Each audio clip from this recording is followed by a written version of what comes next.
नमस्कार.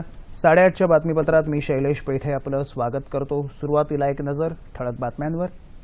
जम्मू काश्मीरमध्ये पूरपरिस्थिती, जनजीवन विस्कळीत, झेलम नदीनं धोक्याची पातळी ओलांडली.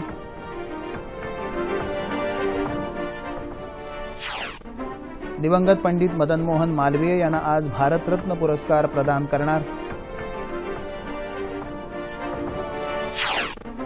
राज्याच्या सिंचन क्षेत्रात अधिक नियोजन आणणं गरजेचं, मुख्यमंत्र्यांचं प्रतिपादन. भारतीय खुल्या बॅडमिंटन स्पर्धेच्या महिला एकेरीत सायना नेहवाल तर पुरुष एकेरीत के श्रीकांत अजिंक्य. आणि नाशिक जिल्ह्यात वादळी पाऊस, द्राक्ष बागांचं नुकसान झाल्याची भीती व्यक्त. पाहूया सविस्तर वृत्त. जम्मू काश्मीर खोऱ्यात गेल्या 2 दिवसांपासून सुरू असलेल्या तुफानी पावसामुळे झेलमसह अनेक नदी नाल्यांच्या पातळीत वाढ झाली आहे. झेलमनं धोक्याची पातळी ओलांडली असून नदीकाठच्या गावांना अतिदक्षतेचा इशारा देण्यात आला आहे. मुसळधार पावसामुळे दरडी कोसळण्याचं प्रमाण वाढलं असून अनेक घरांचं मात्र नुकसान झालं आहे.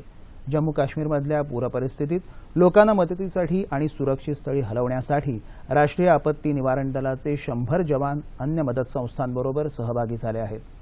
अनेक शहरांमधल्या सखल भागात पाणी साचलं असून वीज पुरवठा खंडित झाल्यामुळे पाण्याचा निचरा करण्यात अडचणी येत आहेत. राज्य सरकारतर्फे मदत कार्य वेगानं सुरू झालं असून नागरिकांना सुरक्षित स्थळी हलवण्यात येत आहे.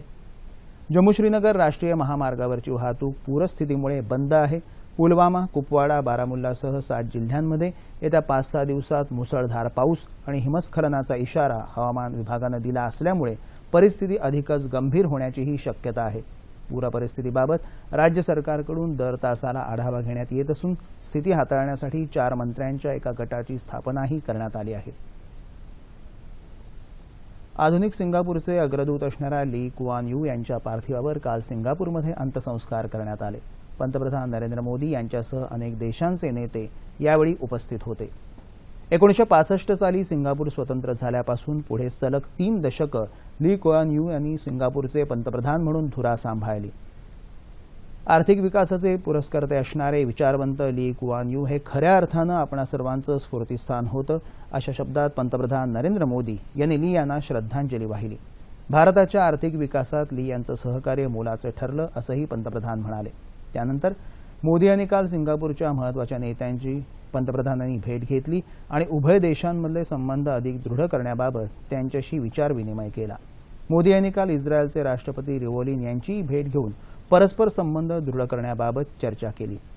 रिव्होलिन यांनी पंतप्रधान मोदी यांना इस्रायल भेटीचं निमंत्रण यावेळी दिलं. त्यानंतर पंतप्रधान मोदी काल संध्याकाळी मायदेशी परतले.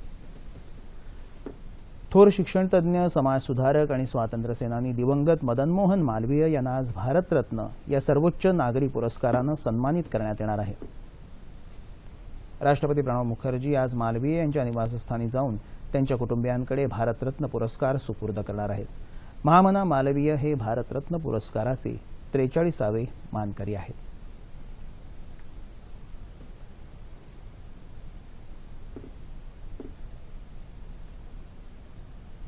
विदर्भातील शेतकऱ्यांच्या आत्महत्या या संशोधनपर पुस्तकाचं मुख्यमंत्री देवेंद्र फडणवीस यांच्या हस्ते काल नागपूरमध्ये प्रकाशन झालं. सिंचनाच्या अपुऱ्या सुविधा, शेतीवरील अतिरिक्त भार, पूरक व्यवसाय, नैसर्गिक आपत्ती, बदलतं हवामान ही शेतकऱ्यांच्या आत्महत्येमागची कारणं आहेत. या समस्यांवर मात करण्यासाठी या पुस्तकात विविध तज्ज्ञांनी सुचवलेल्या सूचनांचा राज्य शासन निश्चित अभ्यास करेल असं मुख्यमंत्री देवेंद्र फडणवीस यांनी यावेळी सांगितलं. शेती आणि शेतकऱ्यांना आधार देण्यासाठी शासन विविध योजना राबवत असून वारंवार उद्भवणाऱ्या दुष्काळावर मात करण्यासाठी सौर कृषी पंपाचा कार्यक्रमही हाती घेण्यात आला असल्याचं त्यांनी यावेळी सांगितलं.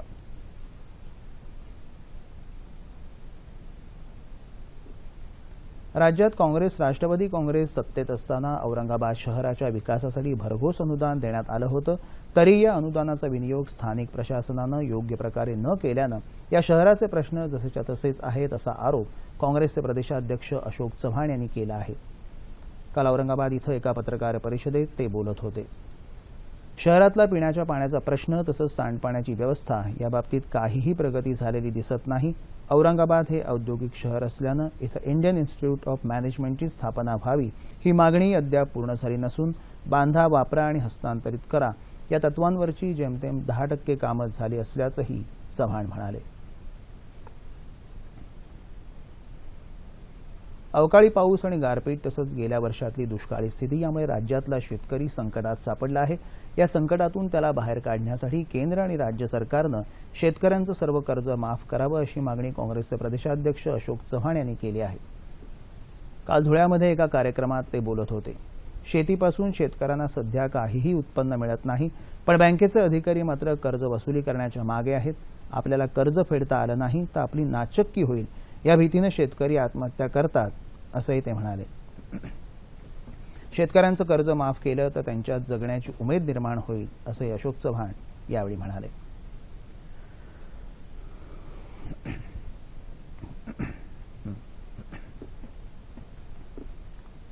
उस्मानाबाद जिल्ह्यात वाढत्या उन्हामुळे पाणी टंचाई निर्माण झाली आहे. भूम तालुक्यातल्या वालवड गावात गेल्या 4 वर्षांपासून टँकरनंच पाणी पुरवठा सुरू आहे. भूम तालुक्यात तीव्र पाणी टंचाई असून 10 गावांमध्ये टँकरनं पाणी दिलं जातं. जिल्ह्यातल्या 161 गावातल्या 310 इंधन विहिरी शासनानं अधिग्रहित करून त्यातून नागरिकांना पाणी पुरवठा सुरू आहे.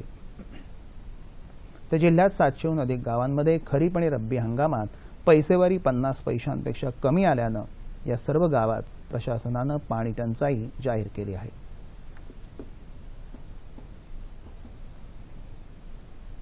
जालना शहराला पाणी पुरवठा करणाऱ्या घाणेवाडी जलाशयातला गाळ काढण्याच्या उपक्रमाला कालपासून सुरुवात झाली. जलसंरक्षण मंचाच्या उद्दिष्टानुसार यंदा खूप मोठ्या प्रमाणावर गाळ बाहेर काढला जाणार असल्यानं या जलाशयाची पाणी साठवण्याची क्षमता आता 12 कोटी लिटर्सनं वाढणार आहे. उपसा केलेल्या गाळापासून शेकडो हेक्टर जमीन सुपीक व्हायला मोठी मदत होणार आहे. जलसंरक्षण मंचाचे अधिकारी रमेश पटेल यांनी दूरदर्शनला ही माहिती दिली. आतापर्यंत खासदार आणि आमदार यांच्या निधीतून गाळ उपसण्याच्या कामासाठी निधी मिळत नव्हता, पण आता मात्र निधी प्राप्त होण्यासाठी सरकारी परिपत्रक जारी करण्यात आल्याचं राज्याचे पाणी पुरवठा आणि स्वच्छता मंत्री बबनराव लोणीकर यांनी यावेळी स्पष्ट केलं.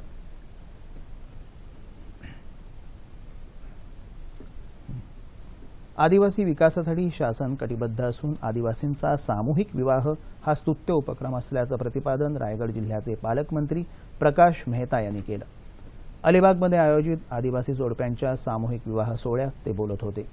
अशा लग्नांचा खर्च सामूहिकपणे केला तर खऱ्या अर्थानं त्याला योग्य दिशा मिळेल असा आशावाद व्यक्त करत शासनाच्या योजनांचं वाटप सर्व भागात समान केलं जाईल असंही त्यांनी सांगितलं.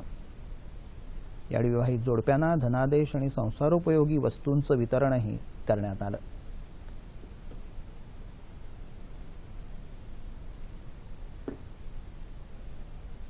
सध्याचं आधुनिक जग हे स्पर्धेचं जग आहे. प्रत्येक जण या स्पर्धेत विजयी होण्याची आकांक्षा बाळगून असतो, पण त्यामुळेच आज माणूस माणसाला पारखा झाला आहे. माणसातलं माणूसपण टिकवायचं असेल तर समाजात आध्यात्मिक विचार रुजवण्याची गरज आहे असं मत चेन्नई मठाचे अधिपती स्वामी गौतमानंद महाराज यांनी व्यक्त केलं. रामनवमीनिमित्त पुण्यात आयोजित करण्यात आलेल्या एका कार्यक्रमात ते बोलत होते. ईश्वर प्राप्ती हे माणसाच्या जीवनाचं उद्दिष्ट असेल तरच त्याचं जीवन कृतार्थ होतं असंही ते म्हणाले. यावेळी गौतमानंद यांच्या हस्ते युवा शक्ती या वार्षिक स्मरणिकेचं प्रकाशनही करण्यात आलं. रामकृष्ण मठाचे वरिष्ठ विश्वस्त स्वामी बोधसदानंद महाराज यांनीही उपस्थितांना मार्गदर्शन केलं.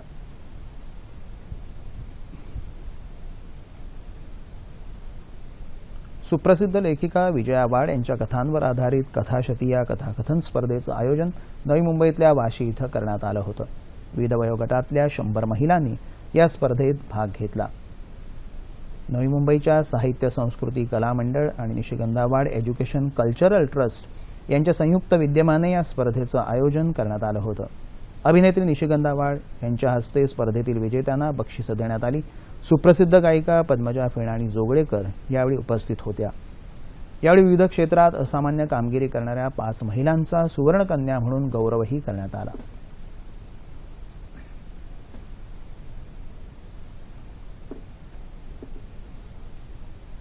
गायनाचार्य पंडित भास्करबुवा बखले यांच्या पुण्यतिथीनिमित्त पुण्यात कालपासून 2 दिवसांच्या संगीत सोहळ्याचं आयोजन करण्यात आलं आहे. पारंपरिक बंदिशीवर आधारित विरासत या सोहळ्यात काल शिल्पा पुणतांबेकर आणि सावनी कुलकर्णी यांनी बंदिशी सादर केल्या.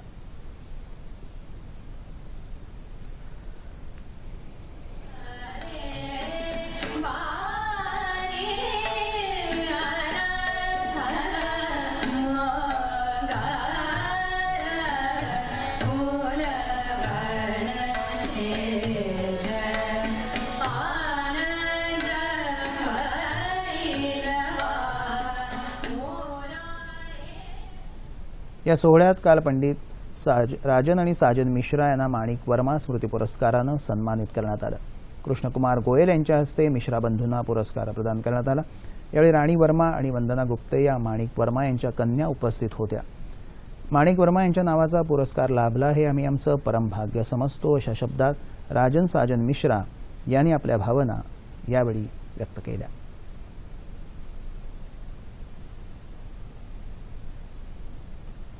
शनिवारी 28 मार्चच्या रात्री संपूर्ण जगानं अर्थभर या चळवळीत भाग घेऊन 1 तासासाठी विजेचे दिवे बंद ठेवले होते। या उपक्रमाविषयीचा हा वृत्तांत।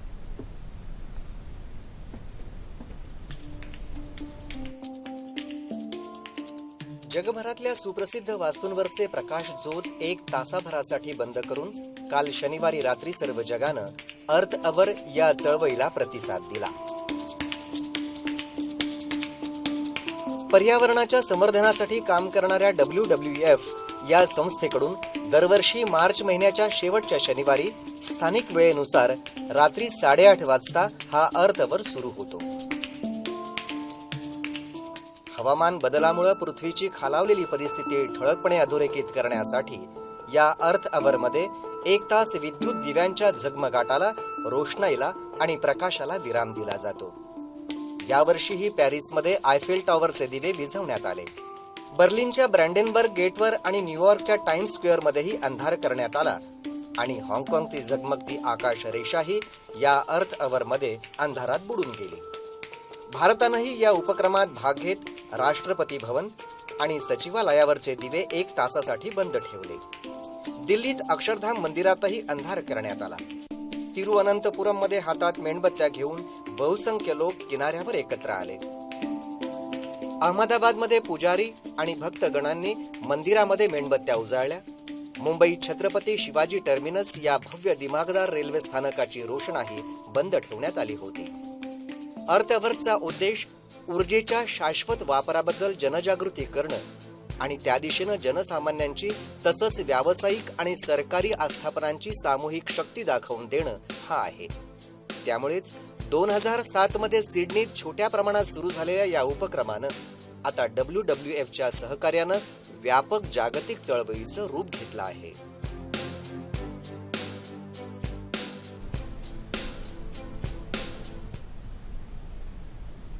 भारताची फुलराणी सायना नेहवाल हिनं काल नवी दिल्लीतल्या भारतीय खुल्या बॅडमिंटन स्पर्धेच्या महिला एकेरीचं अजिंक्यपद जिंकून आपल्या शिरपेचात आणखी एक मानाचा तुरा रोवला आहे। आपली थायलंडची प्रतिस्पर्धी रॅचनॉक इटनॉन हिचा 21-16, 21-14 अशा सरळ सेट्समध्ये पराभव करत तिनं अजिंक्यपदाचा मान पटकावला।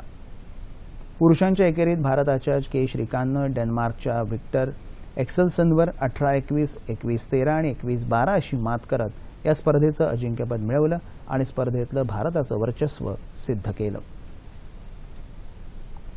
नाशिक शहर, मनमाड, इगतपुरी, देवळा या तालुक्यांच्या अनेक भागांमध्ये काल संध्याकाळी वादळी वारे, विजांच्या कडकडाटासह अवकाळी पाऊस कोसळला। अनेक ठिकाणी रस्त्यांवर पाण्याचं तळ साचून वाहन चालकांची तारांबळ उडाली। वीज पुरवठा खंडित होऊन जनजीवन विस्कळीत झालं।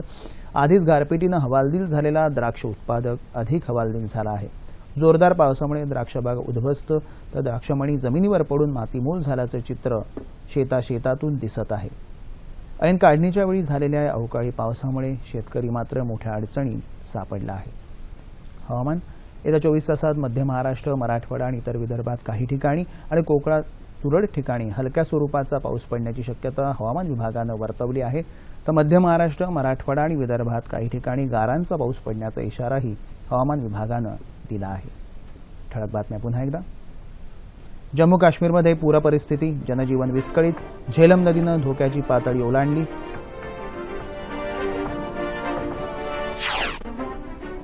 दिवंगत पंडित मदन मोहन मालवीय यांना आज भारतरत्न पुरस्कार प्रदान करणार। राज्याच्या सिंचन क्षेत्रात अधिक नियोजन आणणं गरजेचं, मुख्यमंत्र्यांचं प्रतिपादन। भारतीय खुल्या बॅडमिंटन स्पर्धेच्या महिला एकेरीत सायना नेहवाल तर पुरुष एकेरीत के श्रीकांत अजिंक्य। आणि नाशिक जिल्ह्यात वादळी पाऊस, द्राक्ष बागांचं नुकसान झाल्याची भीती व्यक्त। याबरोबरच हे बातमीपत्र संपलं। पुन्हा भेटूया दुपारी 2:30 वाजता सह्याद्री वाहिनीवर। नमस्कार।